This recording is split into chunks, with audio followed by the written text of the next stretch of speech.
This is the first rendition of NPC reviews. Now what are NPC reviews? They're basically just shitty reviews that you get from an average 5'8", 60k salaried citizen walking the street. Anyways, for the theater experience, I went to a pretty sus theater. The theater didn't even have a name, it was just a building. There weren't any ticket booths either, just 2 machines where you could purchase tickets from. The only worker I saw there was like a minimum wage teenager working at the food station. It also took a while to get my food since the cheese dispensing machine was broken, so I came into the movie slightly late. The good news was that the food was pretty affordable. Medium drink, medium popcorn, and an order of nachos with cheese and jalapenos was only like 12 bucks. The actual seats were also pretty good. They had nice leather, were plush, pretty spacious, and could be reclined. So don't judge a fart before it comes out because it could be shit.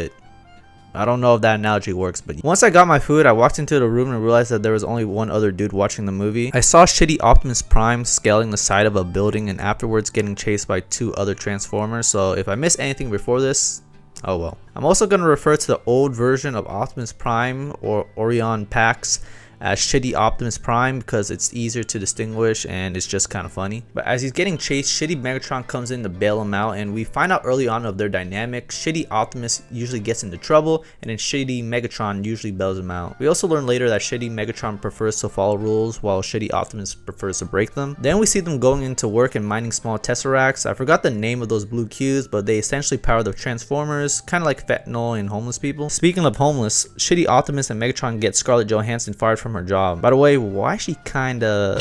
Anyways, after getting that bitch fired, W feminism, we meet Sentinel Prime as he announces that his team failed to do something on the surface, but hey, at least there's a race. And in this first intro, you can infer that he's probably bad. He seems like he's hiding something, like a secret of him betraying the other primes and taking all the power to himself and selling out Cybertron, but hey, that's just a theory. I'm gay, but that's just a theory. A game theory. Despite this, everyone loves this motherfucker. He's got Duke Dennis levels of aura. He could be hosting Diddy parties on Cybertron and no one would give a fuck. Shitty Optimus and shitty Megatron enter the race and lose, but they actually impress Sentinel Prime, so he goes to greet them. Now, I didn't really understand this scene. Was Sentinel Prime happy that they could influence other miners to work harder, or was he kind of ticked off that they pulled a Silky, you know, that they were doing too much and could potentially influence the other miners to quit mining?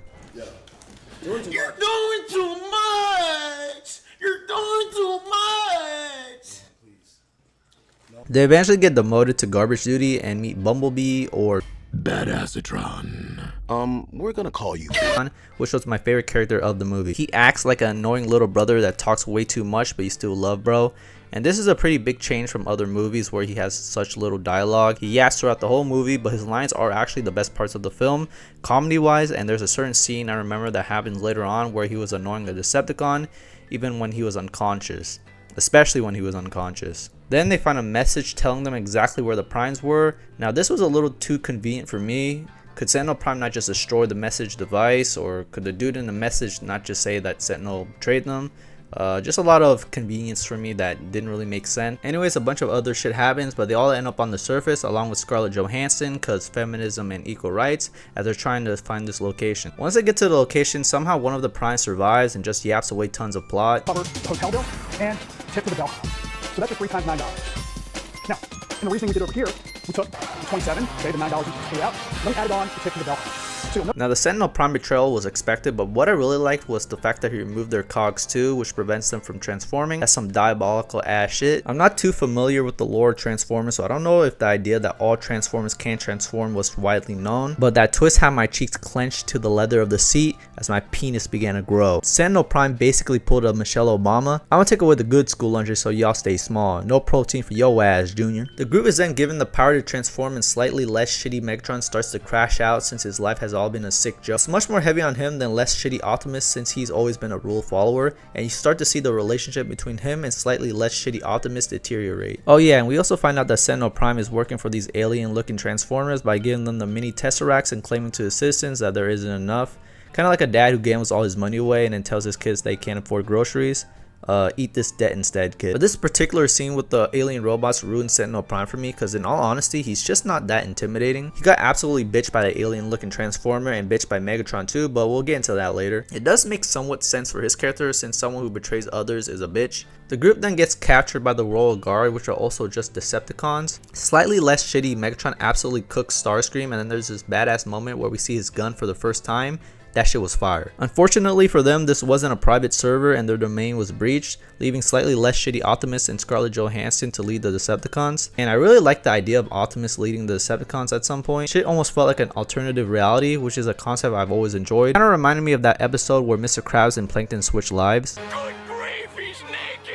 Slightly less shitty Optimus also tries to recruit the rest of the miners, and now that he can transform, he's practically Duke Dennis on Love Island, where his only competitors are 300-pound Agent and Orlis Davis before his 2024 Cypher. But the miners were straight glazing, bro. I think I saw one of them touch his exhaust pipe. They all band together and attack Sentinel Prime's fortress because that's what all villains have. Also, I don't really understand the whole road system in this movie. Does a road form the moment you transform into some sort of vehicle? How does that even work? Because it literally just materializes out of thin air. But a lot of cool fight scenes happen, and then they end up using the recording feature on that spider looking transformer to expose Sentinel Prime because he decided to just reveal everything he was doing out loud like a dumbass. Now, I never really liked this trope in movies because it makes no sense. Why are you announcing any of this shit? Is he trying to cameo in the Talk to a podcast? Like, do y'all remember when Mysterio yapped for 5 minutes straight in Spider-Man Far From Home? They actually kept that dog shit scene in the movie. Anyways, slightly less shitty Megatron starts to beat the brakes off Sentinel Prime, and in my opinion, it's a little too easy. This guy managed to defeat the other primes and he can't take on slightly less shitty Megatron. Why is the power difference similar to Super Saiyan 2 Teen Gohan versus pre-regeneration Cell? Less shitty Megatron tries to kill Sentinel Prime with his gun in GTA, but less shitty Optimus actually sacrifices himself. Less shitty Optimus is about to fall into this bottomless pit thing that spawned out of nowhere. There might have been something that caused that bottomless pit, but I probably missed it. To be completely transparent, I was holding in the shit ever since less shitty Optimus talked to those miners earlier, so my brain was half focused on not soiling myself. But before he falls into the Shadow Realm, less shitty Megatron grabs his hand and actually feels sympathy for a second, but then he says he's tired of always having to save less shitty Optimus and just drops him anyways. Now, I understand that he's mad and shit, but I don't know if this makes sense considering that they're best friends. Like, the only reason you're alive is because less shitty Optimus saved your ass and this is how you repay him? That's an L friend. Question, would you rather have less shitty Megatron as a friend or Bruce drop him off as a friend? I would just stick to having no friends, fuck that. But yeah, he drops him into the abyss and then proceeds to rip Sentinel Prime in half. He also takes Sentinel Prime's cog that he stole and fully becomes Megatron. At the same time as less shitty Optimus is falling, he's saved by the ghosts of the other primes and is given the Matrix of Leadership and the title of a prime. I'm gonna keep it a buck though, this shit was kinda corny. Transformers can become one with the Force and become a Force ghost. Like, at one point I thought I was gonna see Qui-Gon. Then Optimus Prime starts to shoot back up to the surface like he's fucking Superman. Like, does any of this shit make any sense? Once he gets back to the surface, he defeats Megatron and tells him to get out, and then the movie ends. I think there's also a post-credit scene, but I had to take a shit, so I left before I could see it. Overall, the movie was pretty good. It's definitely the best Transformers movie to date, but that's only because the other Transformer movies are kind of shit. The characters outside of certain decisions and actions made sense and weren't stupid. The action was cool, the music was really good, No Humans is a big dub, and the Frenemy storyline actually works. A sequel is definitely coming if this movie does good, and that's a big if. Optimus now has to restore Eacon and build trust among his citizens. Megatron has to plan how to take the throne for himself, and then those alien Transformers will be back. So there's actually a lot to look forward to if they continue to make movies. Negatives though, I'm going to start with the villain. He's just kind of meh. Not bad, but there's nothing to him. Classic bad guy that wants power. That's it. This might be a hot take, but the animation is also just kind of meh to me. Like, why do the Transformers look like Play-Doh? I would have preferred a slightly more realistic design instead of having them leaning towards this heavily cartoonish design, but that's just me. Lastly, outside of Bumblebee, the comedy actually misses for me most of the time. I never really laughed during the movie. I felt like they were forcing jokes sometimes. Enough yapping though, the movie is a solid 7.8 out of 10. If you like Transformers or you're a kid, you'll like this, but it's not reinventing the wheel, and that's perfectly okay. Trying to reinvent the wheel when the wheel already works well is fucking stupid.